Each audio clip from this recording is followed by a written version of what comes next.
వల్లాలంటే చెడ్డ రాక్షసుడు. చెడ్డ రాక్షసుడు రావణాసుడు. చెడ్డ రాక్షసుడు రావణాసుడు. ఎందుకు రావణాసుడు చెడ్డ రాక్షసుడు? ఇద్దరిని పెట్టేశాడు. ఎవరిద్దరిని? సీతారాముని పెట్టేశాడు.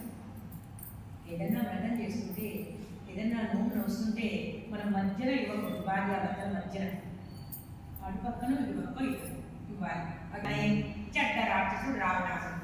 రామ కథ పాడదాం అన్నమాట. అద్భుతంగా ఆ రాముడే కృష్ణుడు కాకుడి.